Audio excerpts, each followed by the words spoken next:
তখন আনুমানিক 2:30 বাজে। আচ্ছা, আসে দেখতেছি যে আগুন এমন লেগেছে, ঘুরে ঘুরে শুধু ফুটে উঠতে আছে। এখন আগুনের তাপে কাছেও জানতে না, ইয়ে করা দিচ্ছে না, নিবানো দিচ্ছে না। তো আমরা তখন ফায়ার সার্ভিসকে ফোন দিতেছি। ফায়ার সার্ভিস আইতে প্রায় 7-8টা ঘর ফোন দেওয়ার কতক্ষণ পরে ফায়ার সার্ভিস আসছে? আসছে।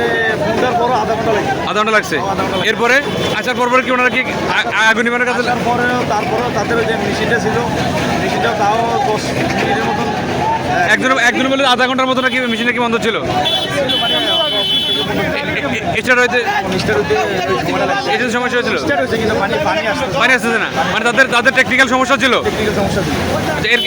যখন ওনারা আসছে তখন কয়টা করে আগুন লাগছিল, আগুন জ্বলছিল? তখন অলরেডি এখানে 5-6 শেষ। আচ্ছা, এগুলো সব শেষ। আর পরে ওনারা যখন আসছে তখন এগুলো ছিল আর কি, এগুলো বন্ধ করতে পারছে। এখনো চলতে আছে কাজ, চলমান। আচ্ছা, ঠিক আছে। এখানে আপনার 2-3 কিলো, সেখানে 1 ঘন্টা ফায়ার সার্ভিস পর আসছে কেন? এই প্রশ্নটা এখন জাতি জানতে চাই এদের কাছে। ফায়ার সার্ভিস এরা কেন আমরা এটা সরকার বেতন দেয় না? হ্যাঁ। সরকার যদি এদেরকে বেতন দেয় 1 ঘন্টায় একদম লাইন ক্লিয়ার, পথটা একদম ক্লিয়ার, তাহলে 1 ঘন্টা পরে ফায়ার সার্ভিস কেন আসবে এখানে? ফায়ার সার্ভিস যদি আরও একটু দ্রুত আসে তাহলে আরও 3টে ঘর বাসে যাবে, আরও ম্যাক্সিমাম 3টে ঘর। পুষ্কনি ছিল, পুষ্কনিতে মেশিন লাগাইছে, দেখা গেছে ওইটা তো স্টার্ট উঠাতে পারতেছে না। এরা সবাই খাইতে খাইতে পরবর্তীতে আমগো যে লোকজন ছিল, আমরা কেউ বাদলি নিয়ে, কেউ কলসি নিয়ে, কেউ পাতিল নিয়ে আমরা পানি মারা শুরু করি। তারপরে ওনারা ওখান থেকে এখানে নিয়ে আসে আরেকটা মেশিন, 2টা ছিল, আরেকটা মেশিন এখানে নিয়ে আসে, সেম এই মেশিনটাও স্টার্ট উঠাতে পারছে না। তার কারণে আমাদের প্রথমে লাগছে 2টা, তার কারণে ওনাদের গাফিলতির কারণে পাক্কা 1.5 ঘন্টা ওনারা সময় গেছে। এই সময়ের কারণে আমাদের আরও 4-5টা দোকান পুড়ে ফেলছে। জনাব ইসলাম নয়ন ভাই এই সমস্যাটা সবার আগে নির্ণয় করেছেন যে রাস্তাঘাট সম্প্রসারিত রাস্তাঘাট না হওয়ার কারণে এই যে যান চলাচলে বিঘ্ন ঘটে।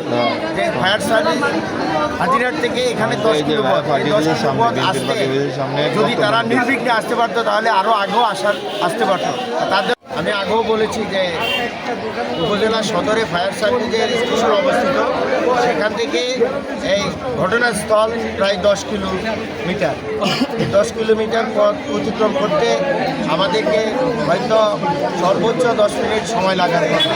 কিন্তু এখানে রাস্তাঘাটের যে অবস্থা, এই অবস্থায় এত বড় গাড়ি চালাইলে, একটা রিক্সা বাস দিয়া চালাইতে তারা যে গতিতে গাড়ি চালানোর কথা, এই গতিতে গাড়ি চালানো সম্ভব হয় না, যার কারণে তাদের আসতে বিলম্ব হয়েছে। আমি নিজেও ফায়ার সার্ভিসে ফোন করেছি, আধা ঘন্টা পর্যন্ত আমি ওদেরকে ট্রাই করেছি, কিন্তু ওনাদেরকে আমি সংযোগে পাই নাই।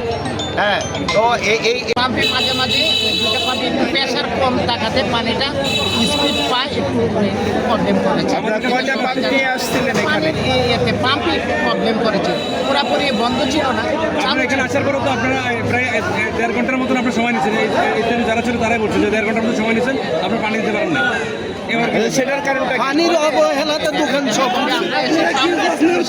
ওনারাও আমাদেরকে হেল্প করেছে, একটা দোকানও বাঁচাইতে তবে পানি নিতে একটু ডিস্টার্ব করেছে, একটু পাম্পটা পানি দিয়ে